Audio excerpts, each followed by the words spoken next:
Бірақ сол еврей қырыла ақыл тапты. Не деді? Күштімен одақ болу керек екен, күштіні өзіне байлау керек екен, күштінің ішіне кіру керек екен, сол күштіні өзіне күні түсетін қылу керек екен, ғылым, білімді игеру керек екен, қару жасауды игеру керек екен, жаңалықты игеру керек екен, ғалым көп шығу керек екен, кітапты көп жазу керек екен. Баласын осы не істейсің? Қуатты, мықты болуға, қаржылық қуаттылыққа, финанстық қуаттылыққа, ілім, білім, жаңалықта қуаттылыққа соған үйретеді екен. Бүкіл Американың университетін қара, ең атақты профессордың бәрі еврей. Бүкіл дүние жүзіндегі Нобель тапқырлықтар бойынша алған, жаратылыстану пәні бойынша әр бесеудің біреуі еврей. Өзі азғантай. Еврейдің жан саны қазақтың жан санымен бірдей, бірақ бір Нобель сыйлығын алған қазақ ғалымды көрдіңдер ме? Біздің ең мықты қазағымыз қалай? Аңырайды, болды. Қазақ бірінші өнері сол аңырау. Бірінші өнері аңырау. Ертең жау келіп халқымызды қырса, домбырамызды алып шығамыз ба? Жаудың танкісіне домбыра алып шығамыз ба? Ай, танкінге қапты айналайын, танкі дегенің, танкі ғой, танкі деген, танкі ғой, қаулайлым, қаулайлым деп отырасың бе, мұжып кетеді ғой танкім. Домбыраңмен қосып мұжып кетеді ғой, сорлы қазақ тарихтан бері қырылды ғой сөйтіп. Бек болатты, бүкіл бала шағасымен, сектасымен қосып қарғаңдар, ана танкіні қарғап, анан тұмсығын өзіне қаратып атқан оқ өзіне тиетін қыл дейміз бе? Не істейміз? Не істейсің? Не бар қолыңда қазақ? Не бар? Димашты апарып шыңғыртып, ән айтып мыналарды алда сонда аналар танкілерін айдап отырған танкілер, деп анау шыңғырғанда танк тоқтап, тыңдайықшы, дүние жүзін мойындатқан әнші ғой деп, анан деп анау шыңғырып тұрған кезде ана танкілер тоқтап, шықыр тоқтап, керемет, ой, керемет дауыс қой, бұндай дауыс жоқ, ой, тыңдағай, тоқтаңдар, ой, ракет атпа жындысың ба ма? Димаш ән айтып жатыр, тыңдайық дей ма? Ракеталар тоқтап қатып қалады екен, зымырандар тоқтайды екен, Алматыңның, Астананың, Шымкенттің, Түркістанның төбесіне зымырандар атқан кезде Димаш ән айтса тоқтап қалам екен? Жоқ, біздің мүфтилер, молдалар дұға қылайық. Мұсылманның қаруы дұға деген дұға қылайық, отырып дұға қылайық, түнде тахажжудқа тұрайық Алла. Дұға қылайық деп біздің бүкіл Қазақстан мешіт. 30 жылда мешіт салдық, басқа ештеңе салған жоқпыз. Бүкіл қазақ, дүние Азиядағы нөмірі бірінші мешіт Қазақстанда. Ең үлкен мешіт Қазақстанда. Дәрет алатын жері ең көп мешіт Қазақстан. Содан біздің бас мұфтыларын атының өзі жаңа кәпірский ат қойып алған мұфтилары отырып дұға қылайық. Мұсылманның қаруы дұға деген, мұсылманның қаруы дұға деген дұға қылайық десе. Сонда дұғамен ана кәпірдің зымыраны біздің Түркістанға, Шымкентке, Сарыағашқа, Алматыға, ана даңғарадай мешіттерінің төбесіне келе жатқан зымыран, ана дұғаның күшімен кері қайтып қалам екен? Ай, сорлы қазақ, балаңды медресеге бересің. Есі дұрыс балаңды. Миы зерек жат, бар медресеге, бар, оқы. Ал, одан бүкіл мектеп үгіттейді. Өнердің алды сол былғаңдап, жаңағы былқылдап ән айтып аңырап жүру. Болды, өнер, мектептегі ең атақты кім жаңағы өнер? Оқымайды, ол университетіңді де оқымайды. Мен ана КВН болып, қазір бүкіл телеарнада жүрген, бүкіл кино түсіріп жүрген ана сұмырайларды білем университетті қалай оқығанын. Айлар, жылдар бой университеттің бетін көрмейді. Ыртың, жыртың, қыртың қазір міне телеарнада жүргізуші болып кино түсіріп жүр. Университет болды, ол жоқ, ол жылдар бой.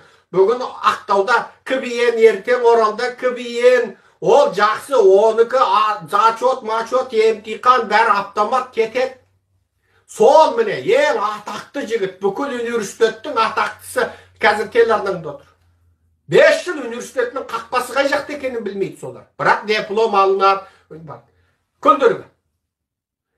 Жау келсе, жауды алдай тұрсын. Біз ана жаңағы ағаштан сойыл жонып, садақ жасап ана жаудың танкісін атайық, сен ана жауды күлдіріп алдай тұр деп Тұрсынбек Қабатовты жібереміз ба? Тұрсынбек Қабатовтың ол қазақша ғана сөйлейді ғой, жау оның қазақшасына күлмейді. келмейді ғой оның қазақшасына.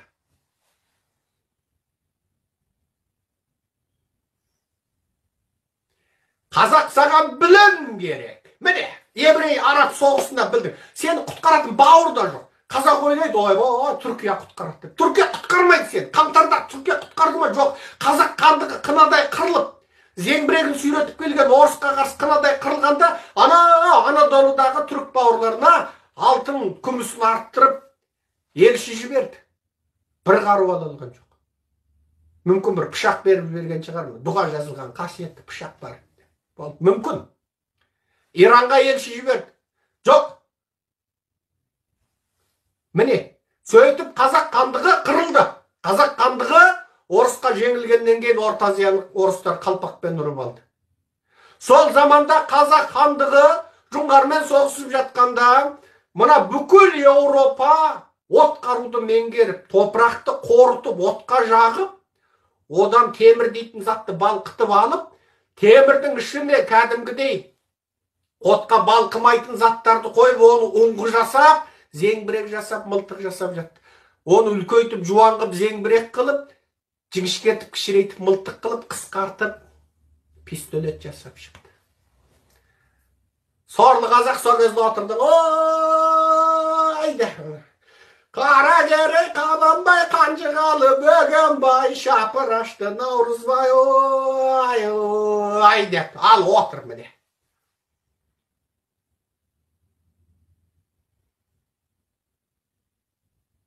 Міне қазіргі соғыстың шындығы. Міне азғантай еврей,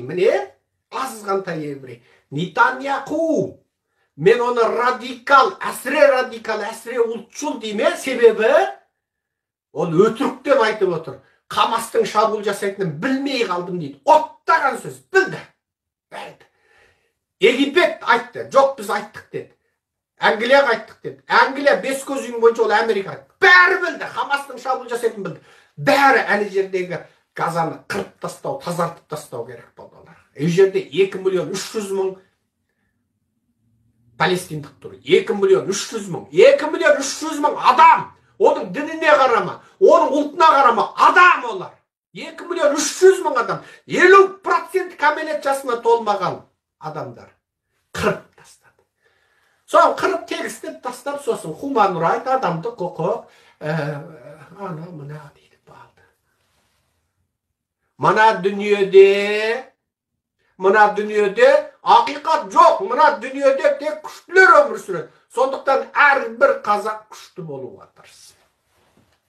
Балаңды ғылымға, білімге бер. Бірінші, әнге берме. Әнші керегі жоқ.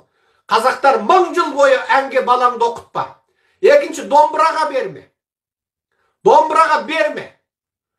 Нағыз қазақ қазақ емес, нағыз қазақ домбыра деген сөз бекер сөз. Ол домбыра деген өзі бар ғой, тегінде, тұқымында өзі. Сен оны бір иен далаға, Марсқа жіберсең де бар ғой, сол Марстан бір қураған ағаш тауып алып, домбыра ойып шығатын қазақ болады. Өз соларға оқысын. Оны бүкіл класста 30 баланың 30-ын бәрін домбыра классқа жіберіп, бәрі бүйтіп даңғыр деп отыратын керек жоқ ол. Ол өз тұқымында сондай бір тұқым жалғаған қазақ болады өзі. Бәлен атасы күйші болған, одан бергі атасы тұқымында. Оған сен жаңағы 5 сызықты нота, цифрлы нотаны үйретпесең де ол өзі бүйтіп отыр, оның басы соған істейді. Ол бір қосылған бір тең екі дегенді білмесе білмейді екен, бірақ нотаны біледі. Міне, солардың кәсібі болсын. Сосын мына ақындыққа берме балам, қыз-сынына берме. Әнші балапанға берме. Мана Қазақстанның бүкіл оқу жүйесі мүлде теріс. Физика, математика, химияны шағып тұрған, жаратылыстану пәнін шағып тұрған бала сол мектепте ең абыройлы, ең беделді, басқалар көріп сілекей ағатын. Ерте жетіп, гормон ерте тасыған қыз шіркін мынаған тисем де бармандайтын болу керек. Керісінше Қазақстанның бүкіл оқу жүйесінде сол кім қыртыңбай, кім жыртыңбай, сол кім еншік, кім аңырап ән салады, кім даңғырлатады, жаңағы даңғырды кім жақсы. Сол абыройлы екен, сол беделді екен. Мектептің директоры классқа келгенде әгін алып, мынау біздің мектебіміздің абыройын асқақтатқан дейді. Атаңның басы. Осы сол әншілерді, бишілерді, күйшілерді дәріптеп, бүкіл мектеп баласын соларды жаңағы жұлдыз көретін, жаңағы атаман дегендерді қолдан жасап, сол бүкіл мектепті концерттен концерт, тамашадан тамаша, шоудан шоу, жарыстан жарыс, аудан аралық, ауыл аралық, мектеп аралық, өңкей сол кібиен отырып жыртың, адам күлмейтін күлкі, мұғаліміне дейін жыртың. Жаңа күлдіргі іздеп, сайт іздеп, тапсырыс беріп жазушыларға, мына жаңа бір анекдот жазыңдаршы деп. Оттаған сөз, ұлтқа жасаған қылмыс, осылардың бәрінің басын шауып тастайтын иттер осының бәрі. Мына бүкіл қазақтың оқу ағарту жүйесін, білім беру жүйесін өстіп, ыртың, жыртың, жын, шайтанға айналдырып жіберген сұмырай ұлтқа жасаған бірінші қастық. Ұлтқа жасаған бірінші қастық. Біздің жастарымызды ана ғылым болуға, Эйнштейн болуға, Элон Маск болуға, Эдисон болуға, Тесла болуға үгіттеу керек. Біздің жастарымыздың назарында отырып, ойбай, мен ана Головкин болам, Головкин болам, ойбай, кім еді ана, Кабиби мед ана, сол болам, ойбай, анау болам, сосын өңкей әнші болам, жаңа ырбаңдап, тырбаңдап отырған, күйші болам. Осының бәрі біздің ұлтымыздың жауы. Біздің балаларымыздың ішінен не бір Эдисон шығатын еді. Біздің балаларымыздың ішінен не бір Тесла, не бір Элон Маск, не бір Эйнштейн шығатын еді. Біздің балаларымыздан сол айға қонатын Армстронгтар шығатын еді. Мына советтік жүйеден, советтен кейін мына Назарбаевтың шайтандық, сатанистік жүйесінен біздің балаларымызды әдейіге ғылым білімнен шеттетіп, әдейіге осындай жүн ойнаққа құмар қылды.